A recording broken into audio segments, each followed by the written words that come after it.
Hi friends, నేను రీసెంట్గా మీషో నుంచి తీసుకున్న ఇయర్ రింగ్స్. ఇవి మల్టీ కలర్స్లో తీసుకున్నాను, ఏ డ్రెస్ మీద కన్నా సెట్ అవుతుందని. క్వాలిటీ అయితే చాలా బాగా వచ్చింది.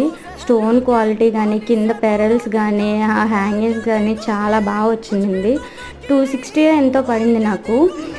ఇయర్ రింగ్స్ అయితే చాలా బాగున్నాయి. బట్ మెయిన్ డ్రాబ్యాక్ ఏంటంటే చాలా పెద్ద పెద్ద ఇయర్ రింగ్స్ చూసారు కదా, నారు చెయ్యి అంటున్నాయి. పెద్ద పెద్ద ఇయర్ రింగ్స్ ప్రిఫర్ చేసే వాళ్ళు అయితే కన్ఫామ్గా తీసుకోండి. క్వాలిటీ అయితే బాగున్నది. మెయిన్ నాకు సెట్ అవ్వలేదు అనుకుంటున్నాను, చూస్తాను, మ్యాక్సిమం రిటర్న్ చేసేస్తాను. నాకు సెట్ అవ్వలేదు. మీలో ఎవరైనా బాగా పెద్ద ఇయర్ రింగ్స్ ఇష్టపడే వాళ్ళు అయితే కన్ఫామ్గా తీసుకోండి. చూసారు కదా, నాకు పెద్దగా అయినాయి అనిపించింది. మీరేమంటారు, ఉంచుకోనా రిటర్న్ చేసేనా? And please subscribe my channel. Bye bye.